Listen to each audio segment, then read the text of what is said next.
What is up, Nerds Nation? Welcome to the Effin' Nerds podcast with the most dynamic duo in all of podcasting. I'm Nick Nizio, and standing across from me is my dude, Martin Moreno. What's up, bro? How we doing? All right, hang in there. I know, right? We've been away for a little bit, and I think on our first official FN episode, we'll kind of discuss some of the plans we have for the upcoming year and some of the fun shit that we're going to get into. But today, I want to focus solely on WandaVision, Marvel Studios' new show on Disney Plus, starring Elizabeth Olsen as Wanda Maximoff, aka Scarlet Witch, and Paul Bettany as Vision.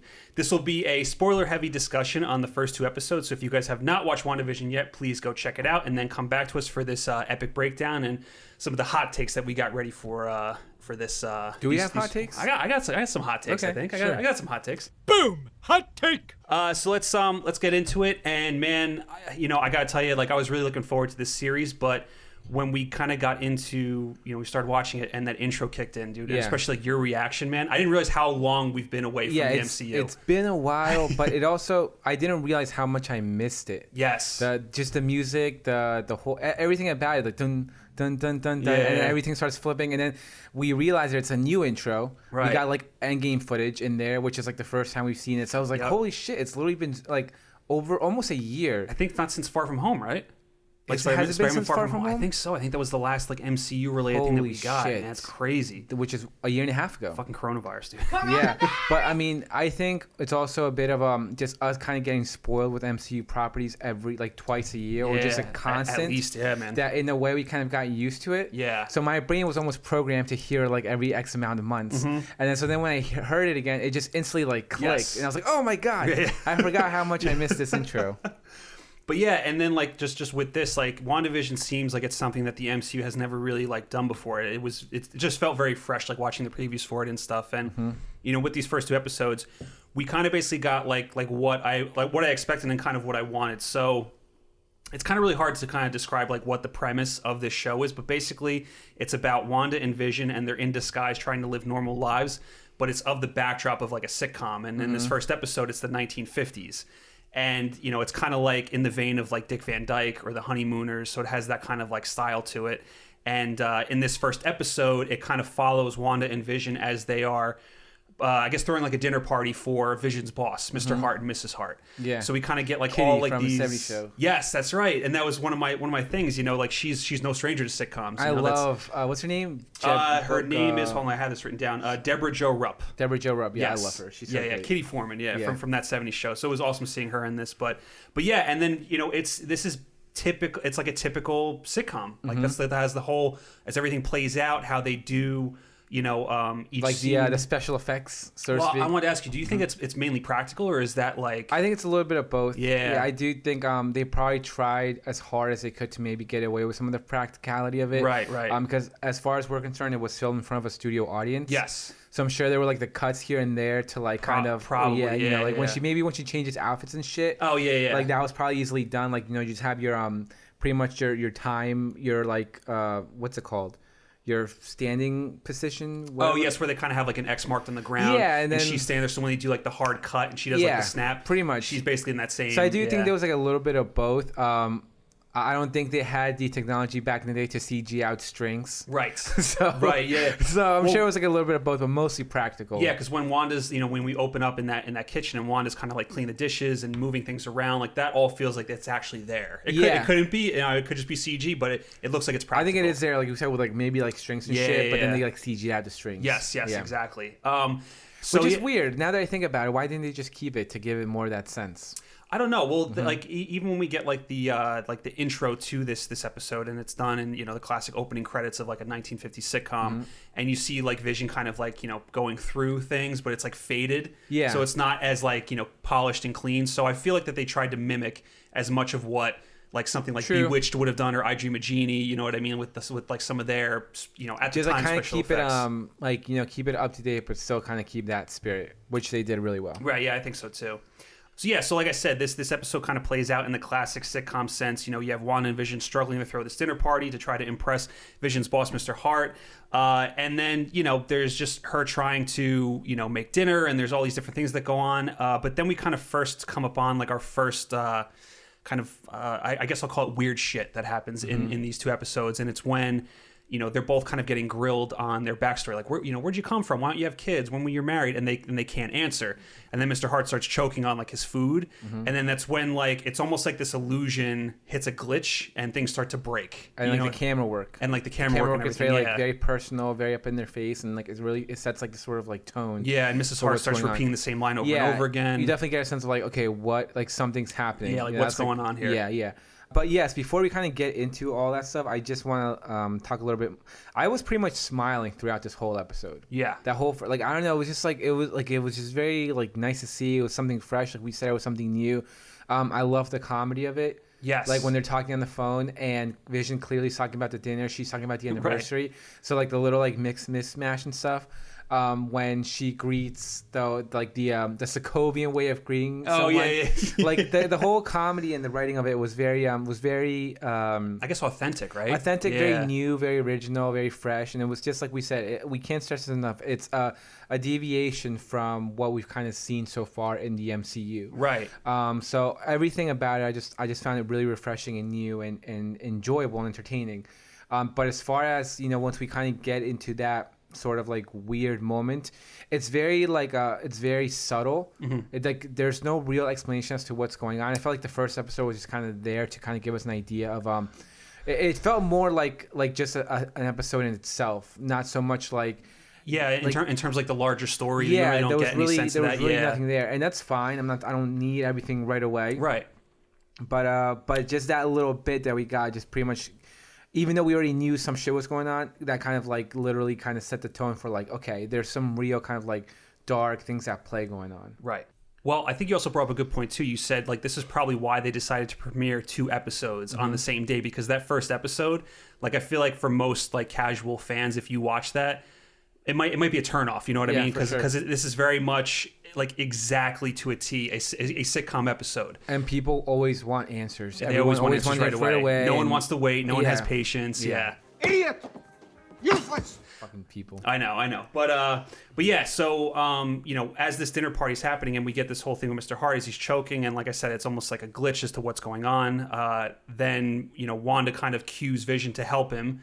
And as soon as Vision helps him, it's like everything reverts back and they're like, all right, we'll see you later. Thank you for the dinner. And then as they leave, then, we kind of get, a little bit of back and forth between Wanda and Vision. She makes them wedding rings, declares that today will be like their official anniversary. And then it ends. And then as we're panning out of the end credits, we see we're kind of in some sort of either control room or surveillance van or something. And somebody's actually watching. Very modern day. This happen. It's very modern day. And I think the aspect ratio goes back to wide. That's something. I'm glad you brought that up. I love the aspect ratio. Yes, yeah. As I'm watching that, I'm like, I'm more pumped for like Zack Snyder's Justice League now, because that's the aspect ratio. That's the aspect ratio we're getting. Yes. But I love the aspect ratio. That was really cool. Right, and then we see, like I said, as we're in this control room, we see SWORD, like the symbol for the organization right. SWORD. And like, what is SWORD, Martin? SWORD is kind of, it was introduced in, I believe, in the mid 2000s by Joss Whedon. That's something that I didn't originally know. When I looked back into it, I found that out. Oh, so he created it. He created, yeah. Oh. It was essentially a subdivision of S.H.I.E.L.D. Mm-hmm. So they have, I guess they started off. Now, trust me, I'm no expert in this. I just have some sort of general idea from like reading comics and whatnot. But they started off in the X-Men. That's where they were introduced, and they pretty much, like I said, a subdivision of S.H.I.E.L.D., and they were kind of good guys in the way in the beginning. Okay. They assisted the X-Men with a bunch of shit. But I know that in later iterations and in some of like the cartoons as well, they've also played like an evil role. In regards with like Skrulls. They do have some tie-ins with Kang. We know we're going to get Kang in Ant-Man. So right, and then obviously we're getting Secret Invasion as well. Right, so they do have tie-ins with Skrulls and with the Kree and with Kang. So we don't know exactly if they are what sort of role they're playing here. Yeah. We do have our assumptions, so we're probably going to get into it. Yeah. But yeah, it's a new organization. As far as like as we know, S.H.I.E.L.D. has already collapsed. Right. So and they did make, I guess maybe I'll say this for the next one, but there is some sort of evidence or Easter eggs in a way that kind of lend to believe that maybe if they are good, there could be some bad people in there, like some leftover maybe Hydra or stuff going on. So and I think once we get into like the second episode, that's kind of when like stuff really starts to, not in terms of like you don't really get answers, but more assumptions can be made as to what's actually happening. Mm-hmm. But for this episode, The one big stand-up for me was Kathryn Hahn, who plays the next door neighbor. Agnes. Agnes, yeah. Agnes. She plays the next door neighbor, and she fits into the 1950s sitcom so fucking good. I love Kathryn Hahn. She's great. To me, have you seen Bad Moms? I've seen Bad Moms. Yes. No, Okay. I didn't see the sequel. Okay, yeah, they're both. The first one I like a lot more than the sequel, but I do like the first one. Yeah. But this felt to me like a '50s version of Bad Moms. Okay. Bottom line is, I have to live my life 1/4 mile at a time. Is that from... Yeah, Fast and Furious. Yeah. Fucked Vin Diesel when he was in town doing Furious 6. You fucked Vin Diesel. Yeah. Vincent Diesel. It might not have been actually Vin Diesel, but I definitely fucked a bald guy. Salute! But yeah, she was great, and she was probably my standout as well. And she obviously has like, I guess she's gonna be a regular in it. I think a few are going to be. Yeah. There's a couple characters we meet in this episode, and I think the next one that are considered to be regulars. Yeah. So I guess we'll get into that afterwards. Yeah. Well, actually, I mean, like, I feel like we can do this now. So there's kind of speculation as to who the main villain is of this show. And there's people out there that believe it's Kathryn Hahn, and one of the characters that they think she's playing is Agatha Harkness, which Agnes kind of makes sense. Agatha Harkness is a witch who, in the comics, she is sometimes a friend or a foe to Scarlet Witch, but I would assume here probably going to be a villain. And I also like to how she's dressed. I noticed in that first episode when comparing her to Wanda, she's normally in like darker clothing, and usually when you get darker clothing, darker complexion, it usually means like that's a villain. Yeah, I mean, I know. It's all speculation at this point.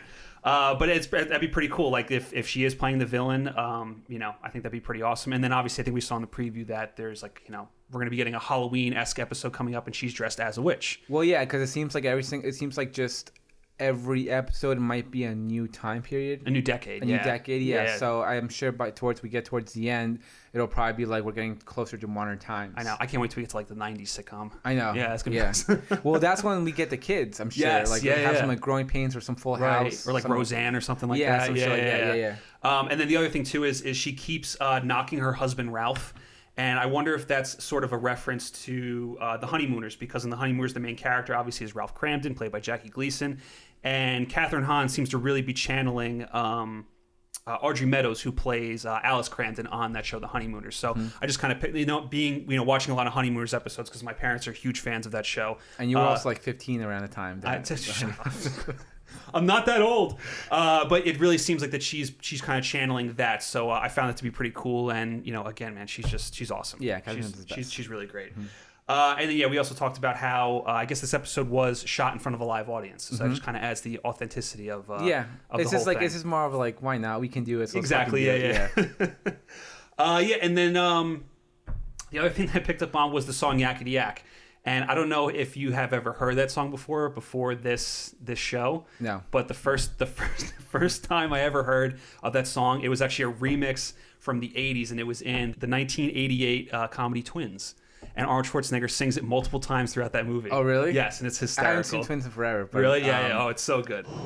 Take out the papers and the trash, or you don't get no spending cash.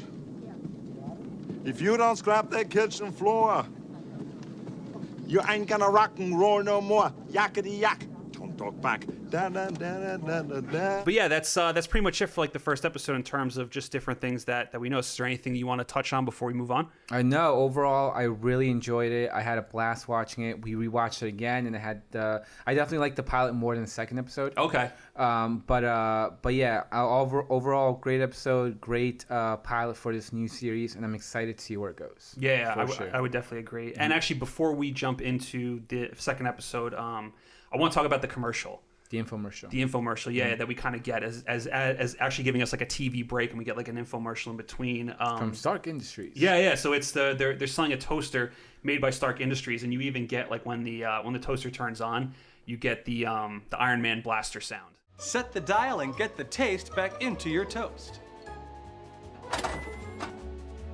Which I didn't pick up. Yeah, it's pretty cool. And then it's also our first spot of color, because as the little light is blinking, as it continues to blink, it gets redder and redder and redder.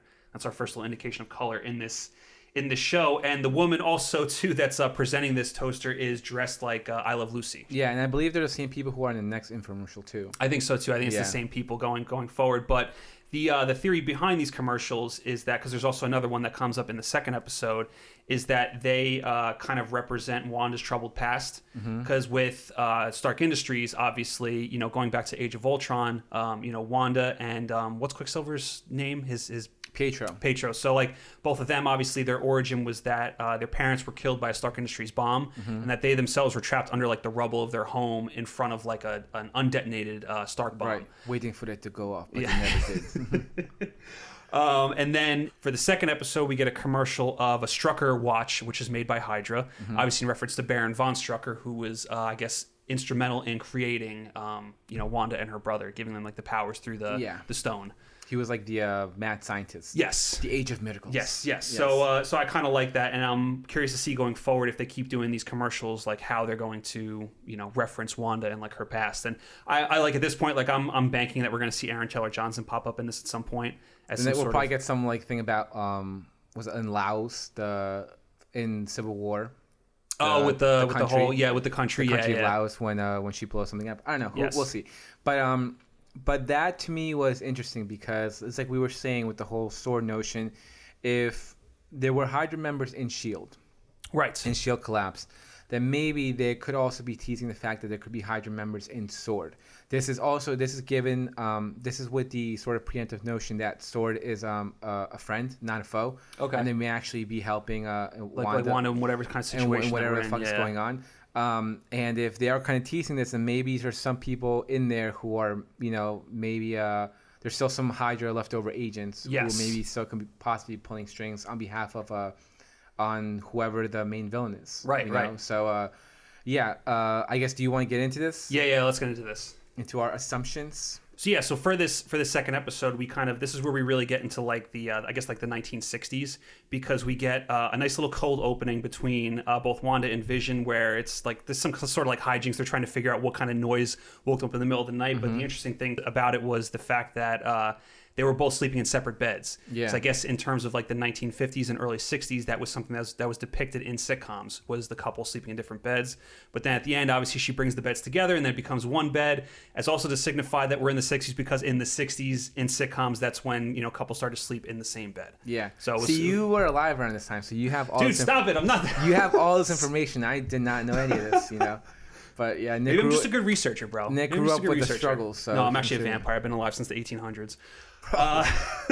Secrets. So then we get this awesome, I know you love this too, this awesome like animated intro that's very much like Bewitched or I Dream of Jeannie, where we kind of get like this whole, we get the little like, WandaVision, or like the Jetsons. Yeah, it's like the Jetsons. The Jetsons as well. Yes. But right off the bat too, like the humor in this was so much different than the humor in the episode before. Right. Wanda had a little bit more attitude in this one, and she was like, "Why don't you check it?" So maybe that was also significant of the times of like maybe women kind of coming into their own. Right.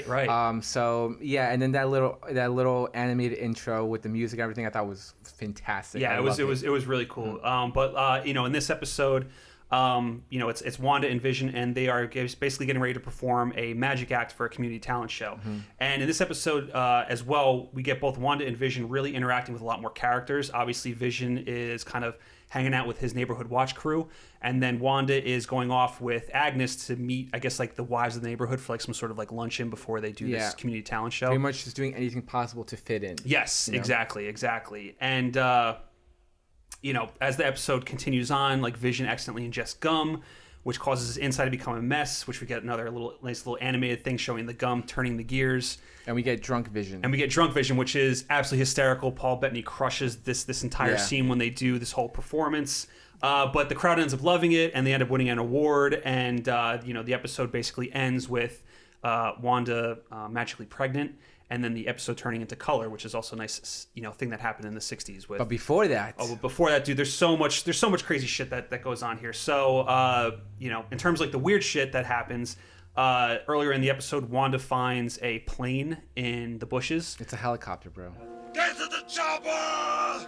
Yes, no, it is. It's a chopper, and I immediately thought of like Pleasantville.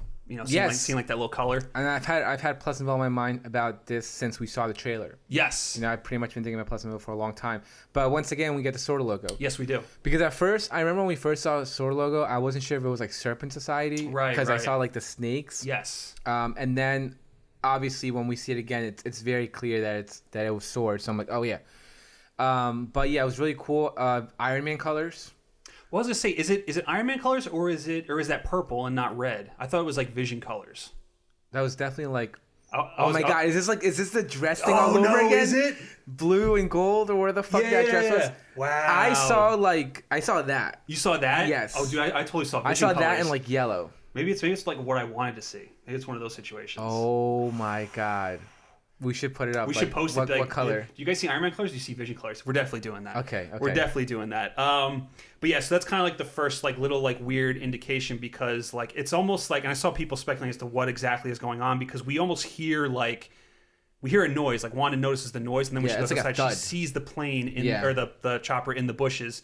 And people were like, "Is it like an Ant-Man kind of technology where it's a real helicopter, but it got shrunk down? Oh, and it's like right, like what's possibly happening? Like, did this somehow break into her illusion? That's why, man. There's so much that we don't know. I like that Ant-Man theory. I like the Ant-Man theory too. Because if she's being sort of held captured in some sort of like little bubble. Yes. Because remember in the preview we see Monica Rambeau kind of get blasted out of like a bubble. Oh, that's true. So if she is kind of being kept in this sort of like little sort of like alternate reality bubble, and a SWORD plane was flying over by and it shrunk and fell, that could be like the thud that she hears. Actually, could very well be. So I like that theory. But yeah, that was really cool to see. And kind of going back to Drunk Vision. I guess it's sort of. I guess I don't know if this is true, but maybe a little nod to like, oh, when the guys hang out, the man always comes back drunk. Yes, yes, exactly. So, where it's like we were playing shoe horses. We were playing shoe horses. Yeah, yes. I was just playing with his shoes. So like, of course, like the women are the responsible ones. Go out, have like their tea time. Maybe there's some of them mimosas, but the dudes go out, bullshit, shoot the shit, and get drunk. And then the one line when he's like, Norm's a communist. Oh yeah. Because you almost imagine that he kind of wants to fit in. Yes. So he's like, all right, what gossip can I share? So him being a computer, he probably like knew that I'm banking that Norm is a communist. Well, that's why like I'm wondering like if later episodes going to play out that Norm's actually like some sort of like spy in the whole thing. I 100% think so because I think just him being, again, like I said, a computer and knowing shit, he probably like he just looked to Norm, who's the closest person, and is like, what's a secret of him of his that I can share to kind of make people laugh, and because everyone else is sharing gossip. Right. That's actually a really good point. But not really noticing it because again, he's not human.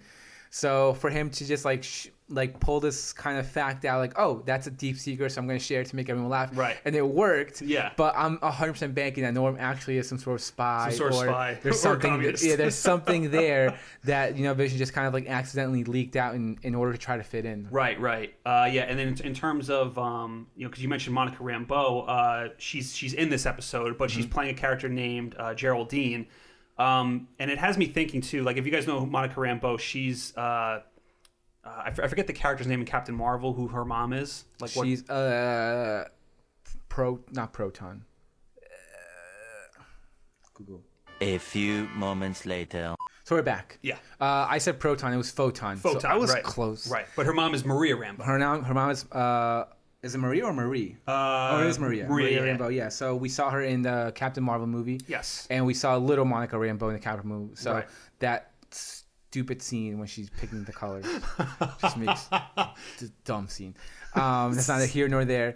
But yeah, that little girl kind of, we assume, grows up to be the one who would get in the show. Right. And this is where, like, because obviously, like, we're in some sort of, and we'll also get more into this, we're in some sort of Wanda illusion, I think. But we don't know. Delusions! But we don't know the extent of it. We don't know where she is currently, like what they're in. But obviously, Geraldine, aka Monica Rambeau, is a real person, but she's here. You know what I mean? So I'm saying we see her get blasted out of it. So so there's something more going on, and these people may not just be fake. I think a lot of these are also real people as well. Like it's not just all one giant like illusion. Well, do you know what House of M is? I've been reading up on House of M, but I never read House of M. I know it deals with like Wanda. She has like a mental breakdown because she loses her kids, and she basically creates this false reality to bring them back. Which is this looks like this. Yeah. So maybe maybe after everything goes back to normal. And then she also has that little line in Endgame where she's like, "We will see them again."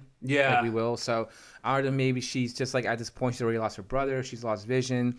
Been through a lot. She's been through a lot, right? So lost her whole family. So maybe maybe this is her kind of just kind of had enough, went through a little breakdown, and now is creating this reality. Because we also get the voice through the radio, like, Wanda, who's doing this to you? Who's doing this to you? Yeah, man, that's because that kind of like that speculates that someone's doing it to her, right? And it's not voluntarily. But then at the end, we see she has control. She has some sort of control over this. So there's like some. I've said that I think it's a little bit of both. Yeah, yeah. So let's definitely get into this then. So, I've been seeing people online saying that. The overall, like, even though Kathryn Hahn might be playing, this witch character, and she might be like the main villain of the series, that there's somebody behind the scenes pulling the strings, and people have been speculating that's Mephisto. Oof. So, Martin, who is Mephisto? Mephisto is a demon. Yeah. He's also known as like Lucifer or Devil. Like, fun fact, he's actually made a cinematic appearance before in the Ghost Rider movies. Oh, he's in the Ghost Rider movies? Oh, I didn't even know that. So Kieran Hans and I think it's Ryan Fonda. Peter Fonda. Yeah. So the Devil. Was also known as Mephisto.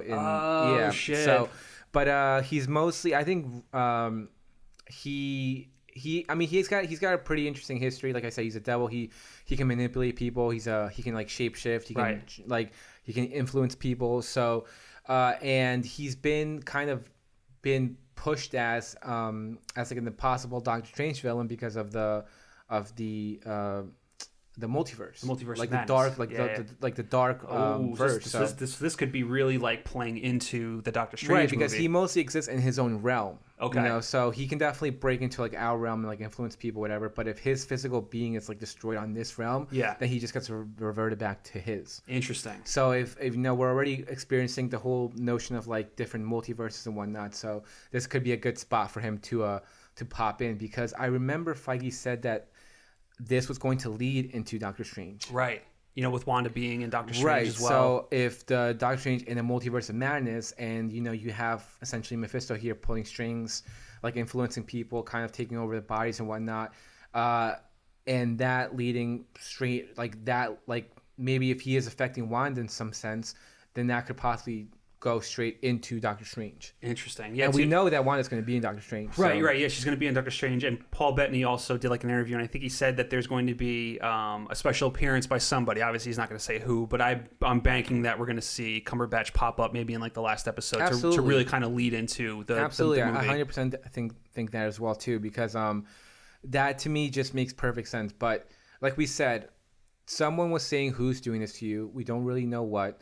If we assume that Sword right now is sort of like we can kind of make the assumption that Sword is like the new Shield. Yes. Maybe they're trying to like build themselves back up after Shield collapsed. Right.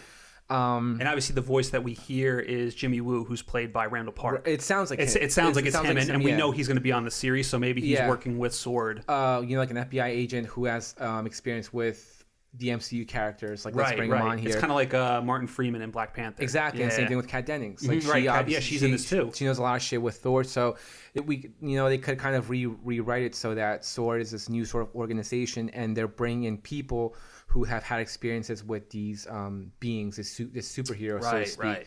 Kat Dennings can share her experience, he can share his, but that's the part that was interesting, because it seems like they're trying to help her, but it seems like someone is doing this to her, but at the same time, she has clear control. Right. Well, because so we'll jump into that real quick. So at the end of the episode, after they find that Wanda's pregnant, before the episode actually ends, they hear another noise, and when they go outside to investigate, they see this like beekeeper come out of the sewer vent, and as soon as Wanda sees him, she's like no, and then she reverses the episode. She knows what it meant something. Maybe it meant we're gonna pull you out of this, Well, so I actually did some half-assed research on this. If there was any sort of like beekeeper villain in the comics, and there really isn't, but what it could be is reference to AIM, the organization AIM. Oh yeah, that not Gideon. Gideon's G-Man. Gideon's here? Where? That geeky guy next to your girlfriend. That's Gideon? Gideon is G-Man? Not Gideon. Guy Pearce's name. What's his name? Oh, Is it Gillian? Gillian. Gillian, yes. Gillian, yes. I am the Mandarin. Gillian. It's close enough. We'll get the G-Man reference in there. And Gideon's always like on my mind.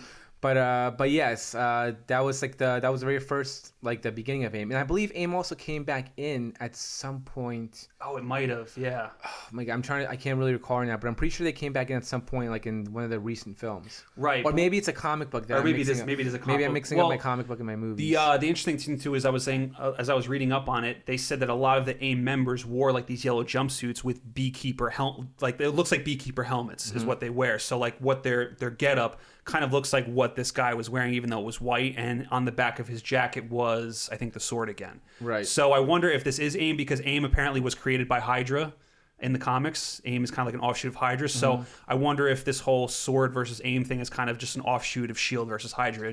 But in the MCU, kind of it was redone. created by Gillian.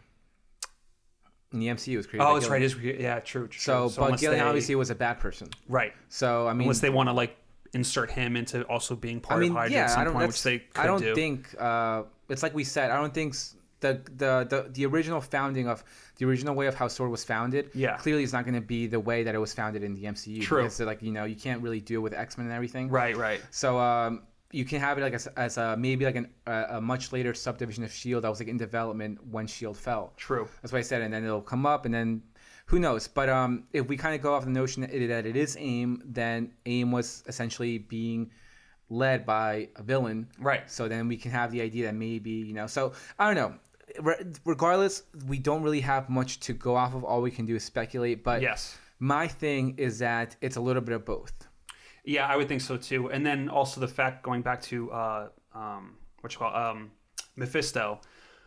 The character of Dottie. Now, I don't know if Dottie is a real person or if she's just an illusion in this whole cog of the machine, but there's speculation that she might be Mephisto in disguise, because when Kathryn Hahn is describing who Dottie is, she mentions that I think there's a line of dialogue where Wanda goes, "The devil's in the details." Oh, the devil's in the details, Bev. That's not the only place he is.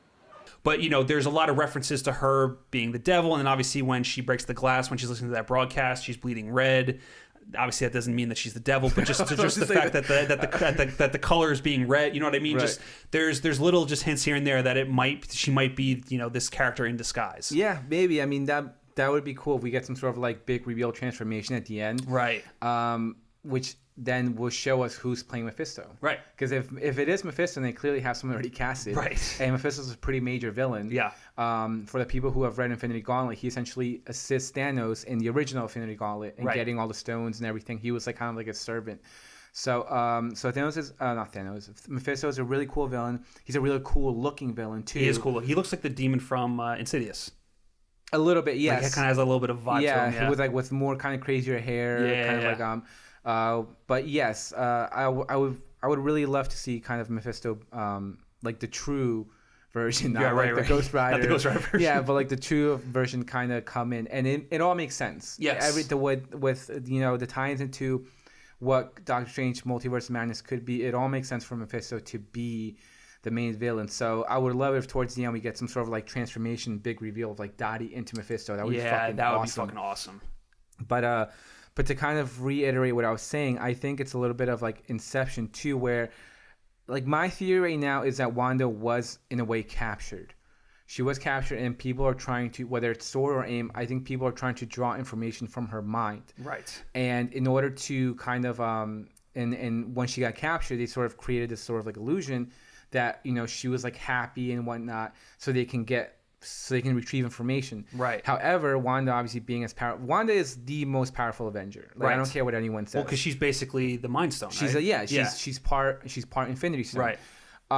So she probably might have realized what was going on, and that little what that she says to the beekeeper is kind of her protecting herself, kind right. of thing. Okay. And but she's also kind of keeping this whole fake reality in play. Like, right. She got captured. They created a fake reality to kind of pull information from it. She realized it. However, she is happy in this fake reality, so she's kind of going along with it. Right. But simultaneously sort of protecting herself. Mm-hmm. That's kind of like what I think is happening. Yeah, I mean, I would agree with you. That's a pretty good assumption because like, and that's the thing. Like, I love that they've really shrouded these 2 episodes in secrecy, and like it's just a big mystery. Right. You know what I mean? Because like I like that we can now speculate about it, and obviously we'll get answers going forward. But I think this is the fun of it. You know what I mean? I think it's like it's Inception meets MCU. Yeah, I love it. Yeah, I love pretty it. much people trying to break in, steal shit. Yes, she's got her defense system, you know. Right, but right. She's Wanda. She doesn't. She's Wanda. You know, she's fine. She's like, you're gonna come try and steal shit. No, but originally in like, for example, in the trailer, the scene in the first episode when he's like, "Where are you from? Why don't you have kids?" He's like, "Where?" Like I believe he's saying like "where" or like "why" or something. Yeah, it's one of the yeah, but that's not what happened in the episode. No, obviously, as soon as he's about to go into it, he starts like choking. Yeah, so like that's something that also kind of led me to believe that like they want to know like where she's from, like where she got her powers. So, like maybe I definitely think there's people in here in this fake reality that are trying to like gain something from it, and I think she's kind of like a little bit ahead of it, but she's simultaneously kind of going along with it just so she can be happy with Vision. Yeah. I mean, I would definitely agree. That's a really good point, and that's part of too why, you know, like I really did like these first 2 episodes. I've seen some people complaining online, obviously, because, you know, kids these days have no patience and they can't wait for the stories to play out. You know, it's like, I'm not saying this is the greatest thing since sliced bread, but I do love just the fact that we are back in the MCU and we've got this like kind of mystery to unfold, and I'm really looking forward to the next episode. Like I'm in. I'm so locked into this. Me too. I'm pumped, and I'm excited to see for sure where this goes. And like we almost are sure, like 100% sure that like the last maybe 2 or 3 episodes are gonna be bonkers. I think so too. I think it's gonna be crazy. Yes. I think it's gonna be like very cinematic. It's gonna be like almost like similar to like Mando. It's gonna be like movie quality broken up into parts that are going to essentially lead into another film. Right, because also too, like I feel like that at some point this illusion's going to break and we're going to be in the real world again. And if we get like a traumatized or like damaged Wanda, like a mad Wanda, like that's fucking dangerous. That's scary. Yeah, so I'm really excited to see where this goes, and like I'm hoping that it is Mephisto. I do too, man. If it's not, then that's fine. Yeah. But all the sort of we're back, people. Metaphors. I don't know. All the cards are on the table. All the cards are on table.